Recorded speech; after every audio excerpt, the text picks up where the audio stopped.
It's Brian and Pam. And away we go. It's Brian and Pam. I heard that somewhere. That sounds great. I love that.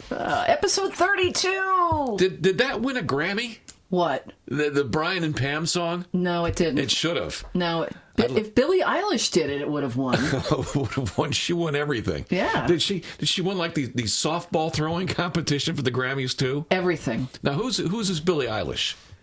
I actually really like her. She's only 18 years old. She's the young woman who looks like my neighbor's moody daughter. Yeah. Is that the one? Yeah. Perhaps. Yeah, she mumbles all the time. Chartreuse hair. She said, "What kind? What?" Chartreuse. Oh, she's hair. She. You know that glow in the dark makes it, green color. Oh yeah, she makes it colorful. Yeah. Usually Yeah, that's what happens to blonde people when they swim in chlorine. Is that right? Turns chartreuse. It does. So maybe that's what happened to her. Billie Eilish. She won a lot of stuff, but I like her. She's got a great voice. She's wacky. She and her brother do all the music, and they record everything at their house. That's great. In her brother's bedroom. She won, and what, she's 18? Amazing. She's 18 years old? Yeah. So she won, Pam Landry. She won the Teenage Lottery. She sure did. She's a musical star now. Yes. I mean, she's phenomenal. She's extremely talented. And winning all those Grammys... Yep. She's going to make millions and millions of dollars. Got a lot of doorstops. Yes. Don't slam that door. You're going to scratch my Grammy. And now the Grammy Award-winning podcast, not a podcast, or as I like to now call it, the pre-recorded broadcast of Pam Landry and Brian Smith. Yeah, both of us. Aren't you lucky? Our email address, please use it, is icecreamsodact@gmail.com. And if you forget where we are and want to find us on YouTube, that's where we hide this thing. Just go to the search box up top, type in all one word, Ice Cream Soda CT, hit search, and the whole channel will come up. Voila. And a big thank you ahead of time to Holly, our social media expert. She knows how to type. Thank you, Holly. And she knows how to put all this stuff together. So, Holly, a big thank you for doing that. And don't forget, when you look us up on YouTube, to subscribe to our channel. It is free. Yes, we'll pay you. No, we won't. But we will. Maybe Brian will. We will encourage you to subscribe to our channel because it makes us look good. Here we are, the last week of January 2020. Yeah, aloha January, but it hasn't been the worst January in the world. No, it hasn't. And this week will continue in that vein. Not too wintry for the final week of January, Brian. Generally dry, highs around 40 until the weekend. Again, rain and maybe some snow, but highs are supposed to stay near 40 degrees. Hasn't it rained like the past 3 weekends? Yeah, but I don't mind that so much. It's winter. Let it, just have at it on the weekend. And this is a Super Bowl weekend. Everybody's going to be inside anyway. It is. This Sunday, not only is it Super Bowl Sunday, Kansas City and San Francisco, and we'll talk a little bit more about that later in the podcast, not a podcast. That's a big football game, right? That's a big football game. Yeah. But it's also Groundhog Day on Sunday. Oh, no kidding. That's the day. That's the day to think about. Yes. Groundhog Day. And we'll talk a little bit more about that coming up in the podcast, not a podcast. Dress your groundhog in your favorite football jersey. Yes. Wouldn't that be... Can we copyright that? Can we? I want a groundhog in a little royalties? Patrick Mahomes jersey. That would be cute. It's Groundhog Bowl Day. So that's all coming up. We'll give you some fun facts about the Super Bowl and about Groundhog Day. And we've got more coming up right here on this famous Grammy Award-winning podcast, not a podcast, recorded broadcast. Will the Kansas City Chiefs and the San Francisco 49ers see their shadows on Sunday?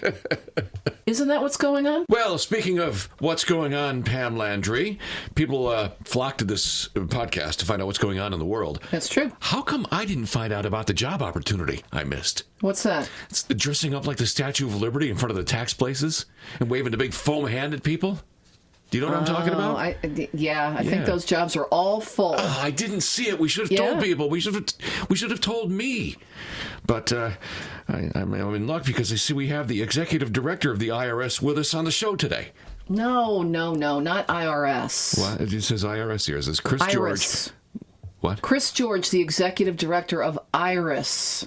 Oh. That's the Integrated Refugee and Immigrant Services. Oh, not the IRS. well, never mind. It's just Sunday is the run for the refugees. That's right. Okay. That's why he's on the show. We also have in the show today Yetta Auger. She's the president of the Cheshire Chamber of Commerce. Cheshire. Yeah, and Cheshire Chamber of Commerce. And Mary Schramm with Sleeping Giant Build, talking about this Saturday's Chili Bowl. Chewy Bowl? Chili Bowl. Chili Bowl. Our friend Charles Rosenay, who does a lot around here with Fright Haven and Beatles conventions, has a monkeys convention going on this weekend. We'll tell you about that, and we'll bring Charles in. And also, we'll hear from my friend. I used to have him on my show a lot at WQUN, Chris Loscalzo. He's with the New Haven Bird Club. It's all coming up on this, again, Grammy Award-winning Podcast Not a Podcast. It's a podcast, not a podcast. And now, ladies and gentlemen, that the singers have sung that beautiful song, it's a Grammy Award-winning song, it's time for Celebrity Birthdays. Celebrity birthdays! Another Grammy Award-winning song. Celebrity birthdays! Ladies and gentlemen, the shortest #1 hit in history, the song Celebrity Birthdays. Thank you very much. Yes, and it's time now for the Smith & Landry Podcast Not a Podcast recorded broadcast list of celebrity birthdays. Starting with Marcus Mumford of Mumford & Sons. He's 33. Who's that? Oh, Mumford & Sons. You're old. Yeah. Singer Adam Lambert, who was all over American Idol a few years ago and now is the lead singer for Queen. He's 38 years old this week. He's done quite well for himself, hasn't he? He's a very talented guy. Yeah. Justin Timberlake is 39. Wow. Shakira, she's still shaking, and her hips are 42 years old. Sarah Gilbert is 45. I thought she was older than Roseanne now. Let's see. We go from Sarah Gilbert, who turns 45. Christian Bale, Batman, is 46. Another fantastic actor, Olivia Colman, turns 46 as well. Next on the list, Minnie Driver is 50. Sarah McLachlan is 52 this week. Lisa Marie Presley turns 52. Pauly Shore is 52. John Lydon, otherwise known as Johnny Rotten of the Sex Pistols, is 64. Christy Brinkley, 65. I'm just thinking of Johnny Rotten as a senior citizen. Yeah, I know. He's got the cranky part down already. Yes, he does. All right. Oprah Winfrey is 66. The drummer from Pink Floyd, Nick Mason, is 67 this week. The drummer from Genesis and the singers, Phil Collins, is 69 years old. Tom Selleck, you ready for this? 75. Blue Bloods, Wow. Tired Blood. Graham Nash of Crosby, Stills and Nash is 78? Yep. Holy cow. I know. Catherine Ross is 80. I'd like to see her get back in the front of that bicycle from Butch Cassidy and the Sundance Kid. Great movie. Also, we have Vanessa Redgrave, who turns 83. Garrett Morris from Saturday Night Live. He's 83. Get out. Really? Yes. Garrett Morris? Bizarre, I know. Don Everly turns 83 years old as well. Alan Alda, who is lately in everything, he's usually playing a lawyer or a psychiatrist, is 84. Or a doctor. Or a doctor. Lately. Hawkeye Yeah. there turns how old? 84. 84. And ladies and gentlemen, the Smith & Landry Podcast Not a Podcast recorded broadcast. The trophy for the oldest living celebrity on our list this week goes to Gene Hackman, who turns 90? Gene Hackman turns 90. Gene Hackman. It's Brian and Pam. And now, ladies and gentlemen, the Smith & Landry Podcast Not a Podcast recorded broadcast brings you This Week in Snowflake News. This week in Snowflake News. This week in 1887, the largest snowflake ever recorded, measuring 15 inches. What? From tip to tip, fell in Fort Keogh, Montana. And that's it for Snowflake News. How do we know that? Is there video of that? Who, I don't know. What? That doesn't even make sense. Back in 1887, shouldn't Ansel Adams have been there with one of those old cameras taking a picture of that? I need proof of that. That's the size of a doily. That's fake news. It's fake snowflake news. I think so. But another thing, Brian, that happened this week in 1887, since you brought it up. Yes, well, the giant snowflake hit the ground. That, and also it was the first Groundhog Day observed in Punxsutawney, Pennsylvania. Really? So Yep. like 1,000 miles away, Yep. when the giant snowflake was hitting the ground in Montana, Punxsutawney Phil the First was looking for his shadow. Doing his thing for the first time ever. We'll have more about Groundhog Day coming up. But first... There's more? There's more. There's but more. First... Wait, whoa. There's more on Groundhog Day? There's more, but first... But first what? What could be better than Groundhog Day? This Week in Music History! That's better. Yeah.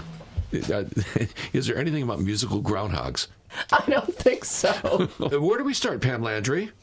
How about 1949? That's in history. RCA Records, Brian Smith, issued the first ever 45 RPM single. The invention of this size record made jukeboxes possible. It's a great story. Google jukeboxes, kids. There's people who bought the first 45 single in 1949 who are still looking for the adapter to fit the big hole.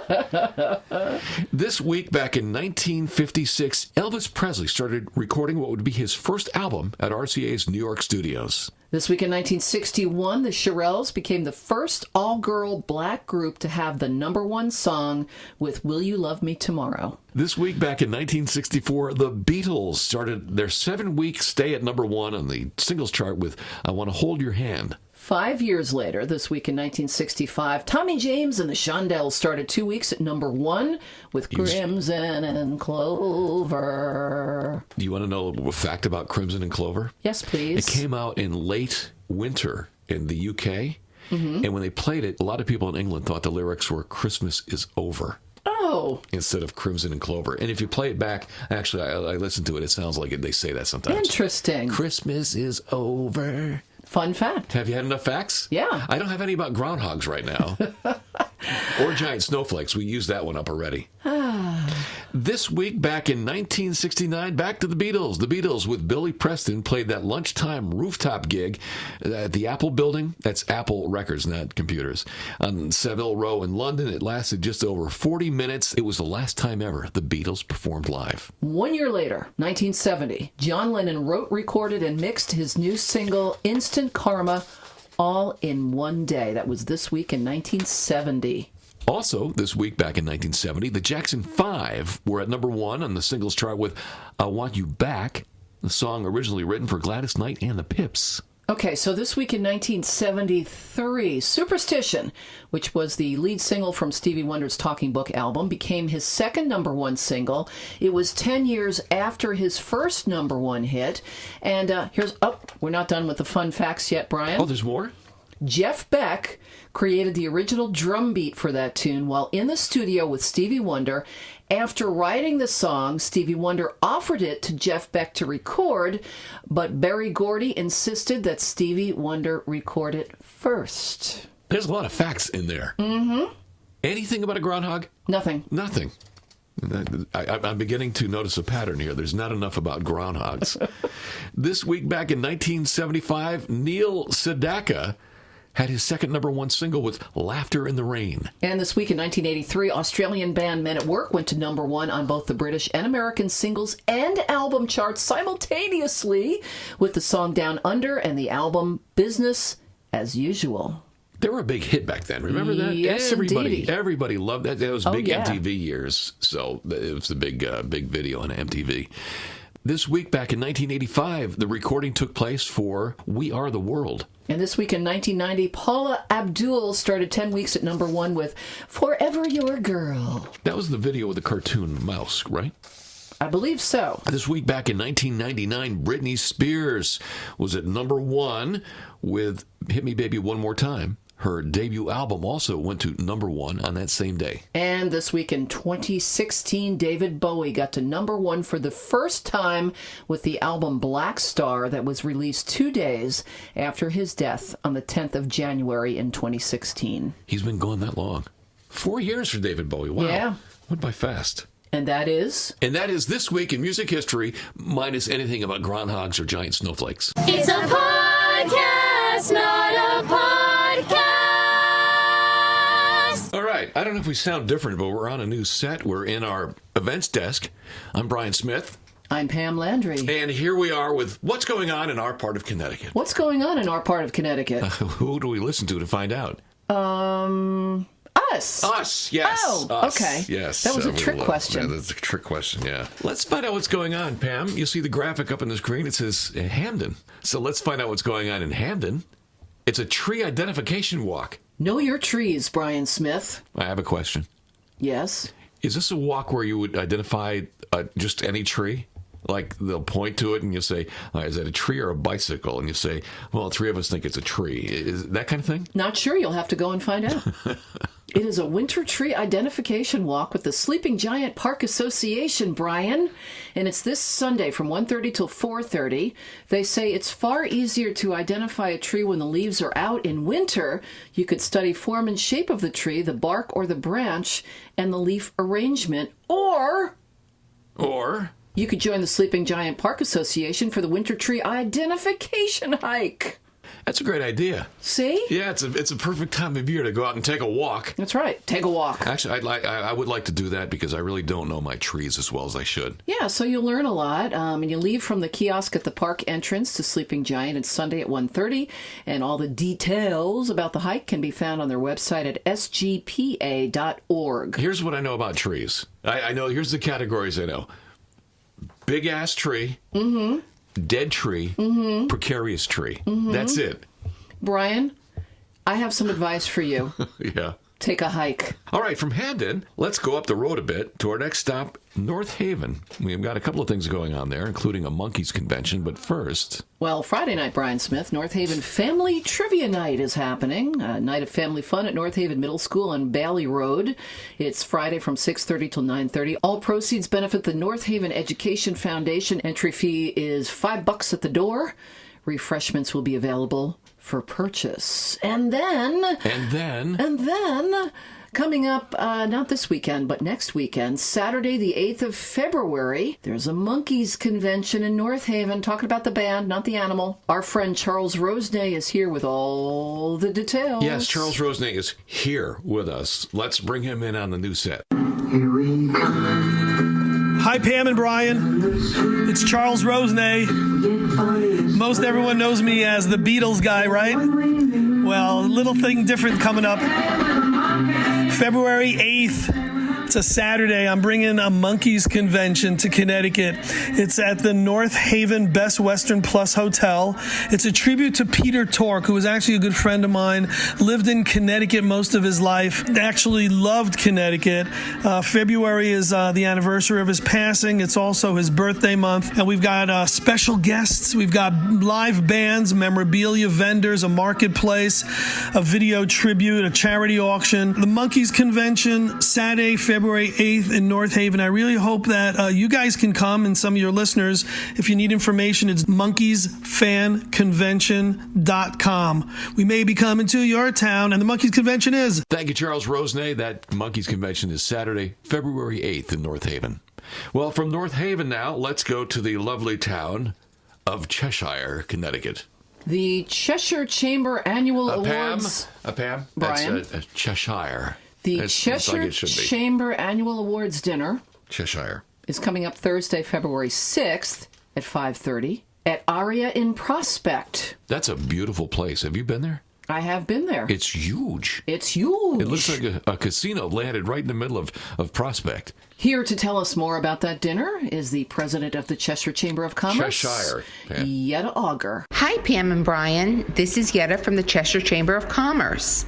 We are holding our annual dinner and awards on February 6th at the Aria in Prospect. Tickets are still available, but going fast. Visit our website to see all things Cheshire Chamber at cheshirechamber.org and call us at 203-272-2345 if you're interested in tickets. Thank you. Have a great day. Thank you, Yetta Auger. She's the president of the Cheshire. Cheshire. Cheshire Chamber of Commerce. And from the lovely town of Cheshire, we go right to Wallingford to find out what's going on there this weekend. Wallingford, Friday night, 5 till 8. Our buddy Eric Herbst is playing live. No kidding. Yeah, at Paradise Hills Vineyard and Winery. That is at 15 Windswept Hill in Wallingford. They have a lot of wineries in Wallingford, don't they? Yeah. And our friend Eric Herbst, an excellent guitar player and singer who's been on the radio on our shows quite a bit. Live music and wine, great combination. That's in Wallingford this weekend. And now from Wallingford, Pam Landry, let's go out to the shoreline. And it's Brantford. Boop, boop. Brantford, Sunday from 4 till 6. There's an art opening reception. Brian Smith for Seeing Nature Through Art, a new exhibit at the Willoughby Wallace Memorial Library on Thimble Island Road. It's an exhibition of art by instructors from the Yale Peabody Museum Natural Science Illustration Program. Got that? It's easy to say. Yeah. Exhibit runs through the 18th of February. Now, the Peabody Museum is closing for renovations? Yes. Is that why their people are out trying to find other work? Could be.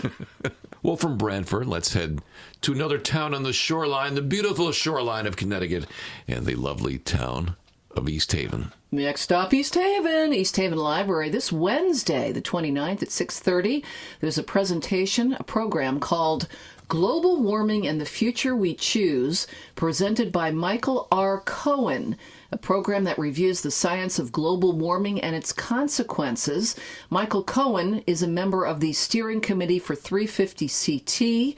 That's the Connecticut branch of the global advocacy group 350.org. Program is free, open to everyone, but they'd like you to register by contacting the East Haven Hageman Memorial Library. You can do it online at hagemanlibrary.org.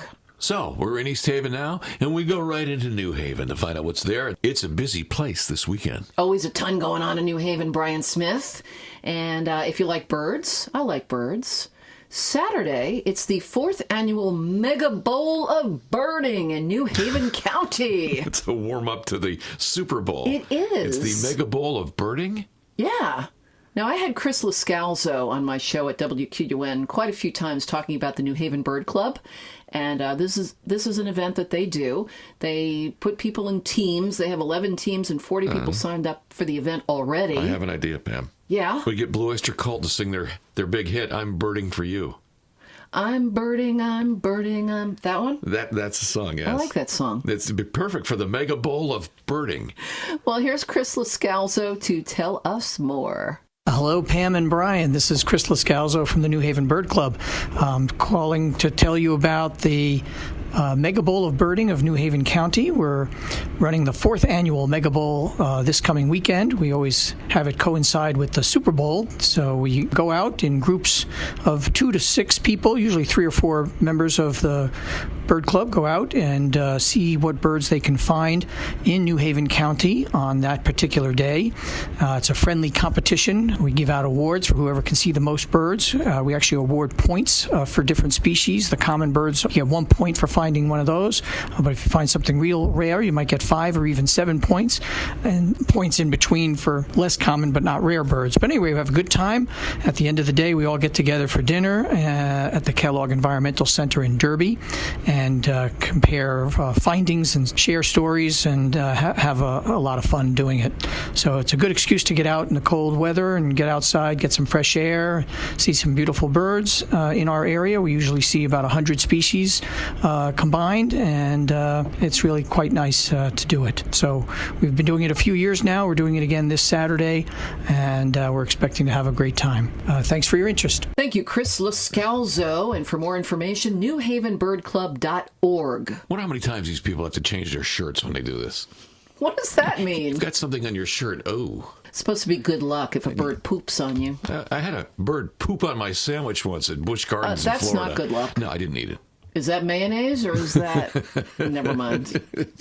Yeah, I just kind of left it there for him. So the Mega Bowl of Birding is on Saturday in New Haven. We've got an event on Sunday, and that is something that happens before the Super Bowl. Exactly. It's an annual event, Brian Smith. It is Sunday from 9 till noon, the Run for Refugees. It kicks off at Wilbur Cross High School in New Haven at 9 a.m., as I said. This year is the 13th annual Run for Refugees. And for more on this event, we have Chris George, the Executive Director of IRIS, the Integrated Refugee and Immigrant Services of New Haven. Thanks, Brian and Pam. Hey, my name is Chris George. I'm the director of IRIS, Integrated Refugee and Immigrant Services. We're a nonprofit based in New Haven, and we're doing this Sunday, Super Bowl Sunday, February 2nd, for the 14th year in a row, the Run for Refugees. Now, we call it a run, but you can actually walk. It is a great celebration of the great American tradition of welcoming refugees and immigrants to this country. There'll be international food there. There'll be live music. There'll be 3,000 people. You'll be joined by senators and the governor. The weather is looking good. Now look, it's Super Bowl Sunday morning. Most of you are probably going to be doing some heavy eating and drinking that evening. You want to get up early in the morning, do something good for your body, breathe that fresh air, walk or run 5 kilometers, and join the party.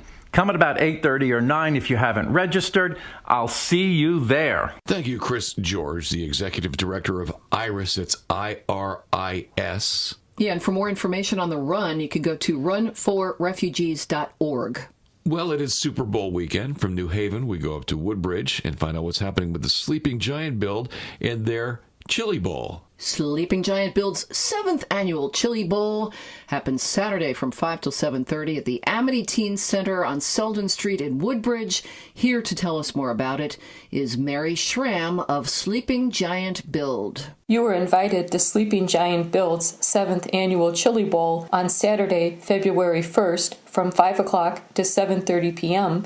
at the Amity Teen Center in Woodbridge. Proceeds from the event will help fund Sleeping Giant Build's 12th Habitat for Humanity home. The Chili Bowl features live music, a children's corner, a silent auction, and more for guests to enjoy while sampling chili. Chefs will showcase their best meat, chicken, and vegetarian chilies to earn awards and bragging rights. For ticket information, email info@sleepinggiantbuild.org. Thank you, Mary Schramm of the Sleeping Giant Build. Chili Bowl sounds pretty good. Does. Yeah. And I don't know about you, Brian, but Super Bowl Sunday, it's the law in my house. I have to make chili. Is that right? Yeah.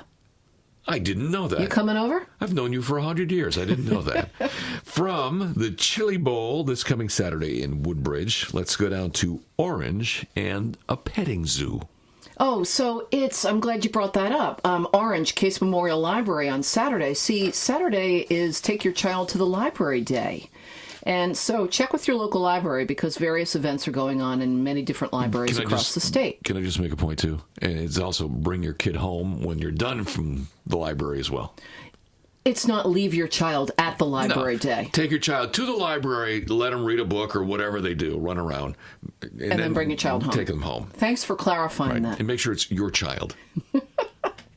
So anyway, there are events all over the state. You can check with your local library. Here's one, though, in Orange at the Case Memorial Library, Saturday from 10:30 till 12:30. Celebrate Take Your Child to the Library Day with Animal Affair Petting Zoo. Big mistake, Pam Landry. Why? Why? You going to bring goats into the library? You know what they do? They eat library books. That's what goats do. It says right here, Brian Smith, meet some friendly baby goats. It bunnies. says goats? I didn't know yes. that.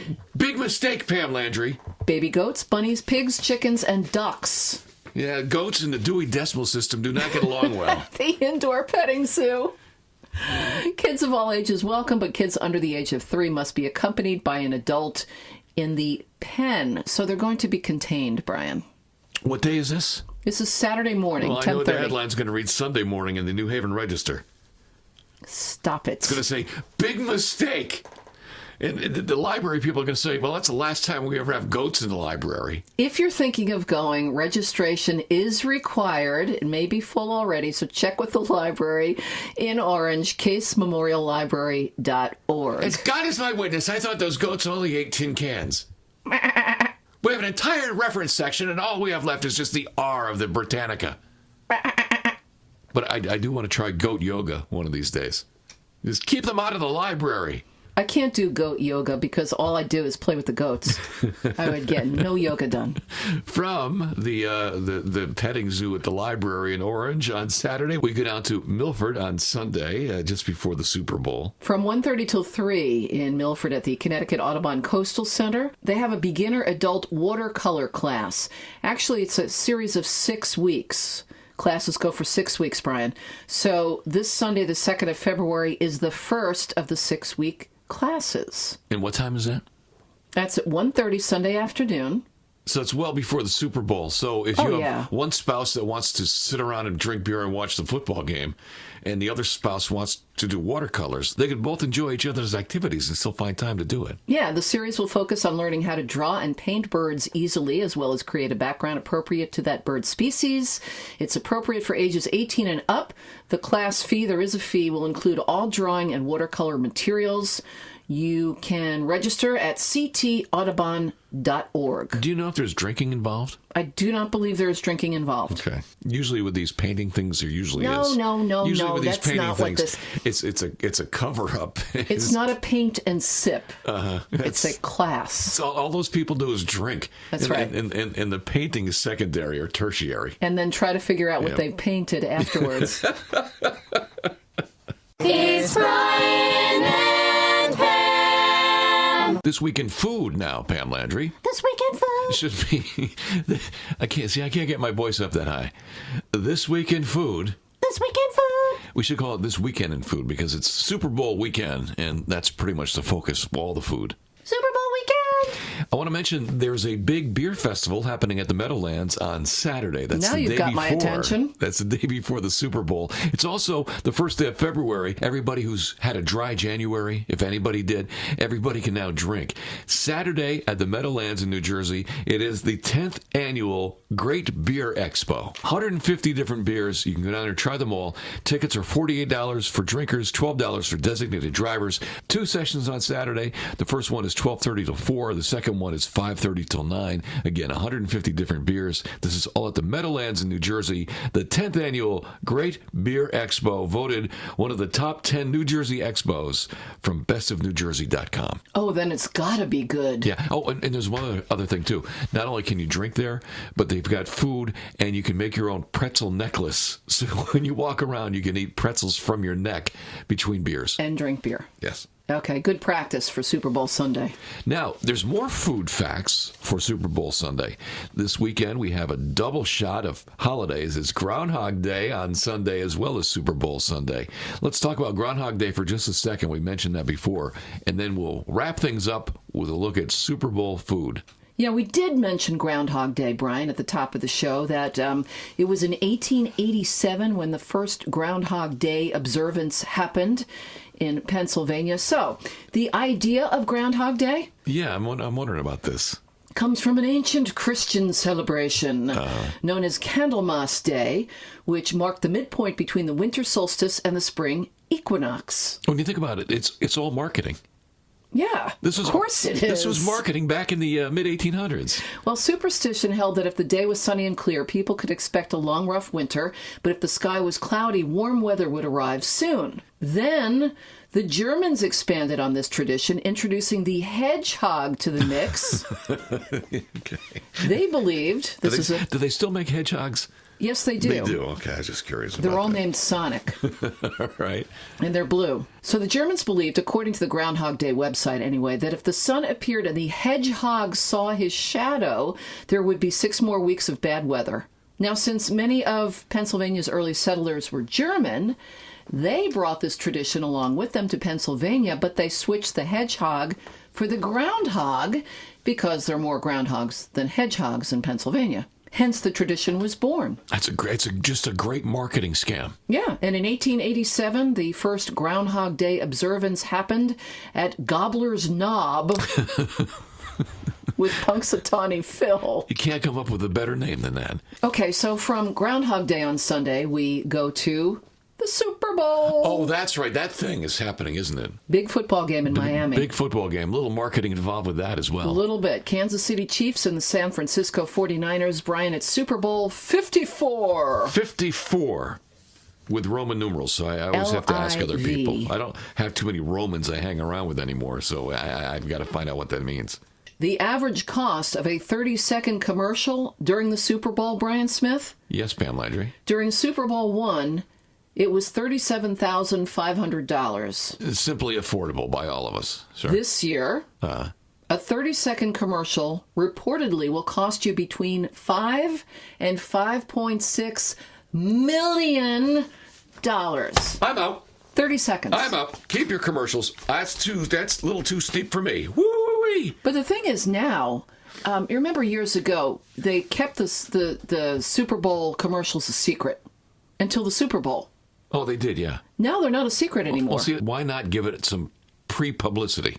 For that kind of money? Yep. Why not pre-game them? Yeah. Yep. Just pay off somebody at USA Today to do that survey, and then sell the commercials ahead of time. There you go. I think if you're spending $5 million for 30 seconds, you want it to run more than once. Sure, you want more bang for the buck. A little bit. More bang for your Doritos and Budweiser. So the halftime show this year at the Super Bowl, Jennifer Lopez, J-Lo, you know her, right? And Shakira. Oh, there's a lot of shaking going on. Yeah. Yeah. Demi Lovato is going to sing the national anthem. Oh, that's nice. Well, Pam Landry, the Super Bowl being this weekend, and it's also time for This Week in Food. Do we have any Super Bowl food facts? This Week in Super Bowl food. Oh, I like that song. Yeah, well, first of all, Brian, Super Bowl is the second largest U.S. food consumption day, following what day? What's the first largest U.S. food consumption day? Halloween. Valentine's Day. Thanksgiving. Oh, Thanksgiving. That makes sense, Thanksgiving. right. So Thanksgiving number one. Super Bowl is the second biggest after Thanksgiving? Yep. That means it's also then the second biggest day for naps and passing gas. And plumbers, probably. Plumber. Oh, all right. Okay. Ew. Oh, I didn't want to go there. Because, Brian Smith, Yes?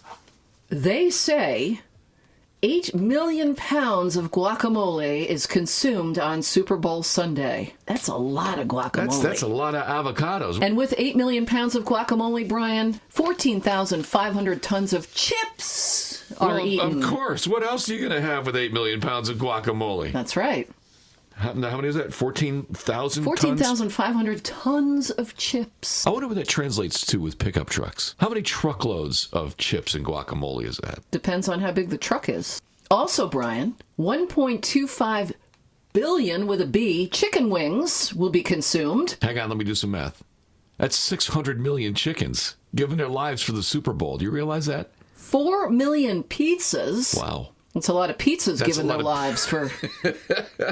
And Brian, to wash it all down, 50 million cases of beer will be consumed. That is a lot of hops giving their lives for the Super Bowl. And also, it's a lot of work for the plumbers. So us Americans love our food on Super Bowl Sunday. And Pam Landry, you said that your personal tradition is chili on every Right. Super Bowl. No kidding. It's the law. Yeah. I am a law-abiding chili maker. I don't have a tradition for the Super Bowl, only that I travel to other houses and eat their food out, and when they're done, I go to the that's a next good one. tradition. I am like a one-man locust plague. I'll go in, finish the food, and leave. Well, we've got to get our supplies for our Super Bowl parties. Well, at least I got to find out whose I'm going to go to. So let's thank a few people, Pam Landry, like Holly, who's our social media person. Thank you, Holly. The Cheshire Voice Singers, who created our little jingles for us. Also, big thanks to Chris George, Executive Director of IRIS. And our friend Charles Rosenay. Also, Yetta Auger, President of the Cheshire Chamber. Mary Schramm from the Sleeping Giant Build. And Chris Loscalzo with the New Haven Bird Club. Wow, that's a lot of people. We had a Yeah. great show. Yeah. I'm going to go listen to this now. Star-studded. All right. Hey, are we done? Let me think about that. Yes. All right, are you going to make some chili? Yes. Okay. Well, then,